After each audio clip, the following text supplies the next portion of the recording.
presentation to address certain issues that we normally face in our pursuit to develop these values. What do you think would be the first question that a child would ask if you are going to tell them or discuss with them about the values that you have imbibed here? Shall I ask again? Yes, please. See, I love my parents. I love my brothers and sisters. Okay. I love my children. Okay. Last but not the least, I love my husband because I have to be with him. Fine. Why should I love animals? Yeah. What is the necessity to love animals? Second slide. Yeah. What is the necessity? Why should I love animals? After all, I love these many things in the world. Why should I love animals? And we should be able to reason out. The children are very well versed in so many things these days. Answering them, we need to be skilled ourselves. We need to tell them. Showing love to animals leads to decreased level of cortisol, a stress-related hormone. I'm not going into the details of it. They play an important role, a very important role in pollination and seed dispersal. And by loving animals, we make the world a better place for all beings, including ourselves. Now the next question comes. How to develop love for animals? We have told them why we should do it. Now how to develop this love? And there are two keywords, just two keywords. One is empathy and another one is compassion. The teacher who spoke before me, she had told and elaborate about compassion. So I think we'll talk about empathy, how to develop empathy. Now, there are ways in which, before slide, sorry. Yes. There are ways in which empathy can be developed by we elders, as parents, as teachers, being models and are helping the children to imbibe empathy. First one is allowing them to volunteer. If an animal is injured, taking care of the animal. Number two is modeling empathy. We call it as observational learning. Children learn from what they see in us, the behavior that we exhibit. It's called as observational learning. So we ourselves need to be more empathetic. Then allow them to read books in which animals are the main characters. Provide exposure to information. And finally, number 5 is support animal-friendly organizations. Now there is an interesting research behind this.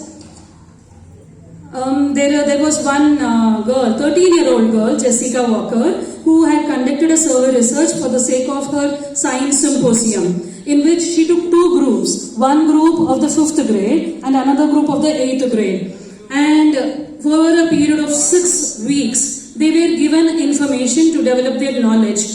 And before the whole research started, an assessment was done and their empathy level was assessed, in which it was found that their empathy level was very less. Both the 5th grade as well as the 8th grade children, their empathy level was very less. But during the 6 weeks, of course, they were given seminars. Eminent people from Animal Welfare Organization came to the school, they gave speeches, then there was video presentations on animal life. After that, towards the 6th week, she could find that the 5th grade children, for them the information was very new. They were very curious to know more and more about the information. So they went home, they browsed, they asked questions, and incidentally their empathy level had increased a lot. Whereas in the 8th grade children, of course there was an increase in empathy, but still not as much as the 5th grade children. So what do we understand from this? Catch them when they are young. Catch them when they are young, as soon as they are in the primary, the kindergarten and the primary, because that's the age where they can imbibe any human value to the fullest. I hope you will agree with me. Then the next one, you see on the slide, the mice, the white mice. I hope all of you know what these white mice are doing there. They are just samples for certain experiments. For many experiments, they are the samples. And there was a research conducted on these mice, how they can empathize with each other. Why not we human beings? Like the cage mate, if the experiment was inducing or injecting acetic acid into the mice body, and the mice suffers. There is so much of pain and burning sensation for the mice. Now the partner in the cage, who is not at all injected with the acetic acid, started getting pains and physiological changes like developing heat under the paw. See how much we are able to empathize, putting ourselves in others' shoes. This is empathy. And a mice, a rodent species, is able to empathize so that we teach children it is necessary for us to empathize with those animals as well. And finally, we have always been told about so many stories from our ancestral age, like the Siddhi Chakravarti, who had offered his own body for the vulture in order to save the dove. And then about Manunidhi Chodan, who had gone to an extreme step in order to get justice for the cow. But after hearing so many stories, did we bring about, are we able to bring about an attitudinal change in our society, particularly among our adult society or in the adolescence? I think it is no. And I'll tell you the reason why. Whenever we want to bring about an attitudinal change, I've given you an example there.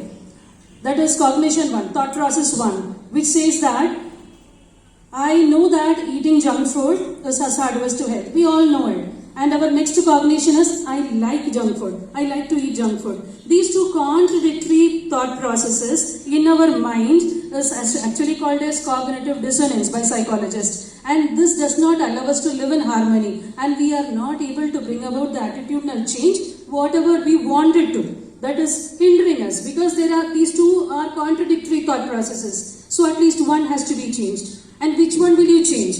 If it is going to be logical, which one will be changed? I need to change cognition 2, so that I will not eat junk food or I will not like junk food. That has to be changed so that there is harmony in your mind. In the same way, if your cognition is going to be animals are to be loved, revered and respected, and your cognition 2 is going to be animals are for us to be used for our own selfish motives. Can you tell me which one has to be changed?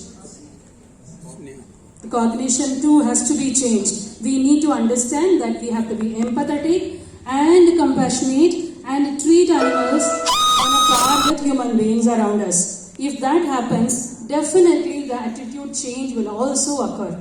This is what I want to tell you. And finally, I would like to conclude this presentation with a small prayer, a very marvelous prayer from our ancestors, which is for the wellness of all organisms, living organisms in the world. Om Sarve Bhavantu Sukhina, Sarve Santu Niramaya, Sarve Bhadrani Pashyantu, Ma Kashit Dukkha Bhavet.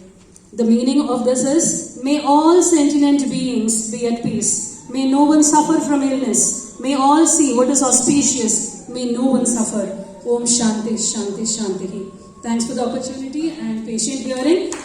And a very happy new year to all of you. Thank you very much for a wonderful presentation, ma'am.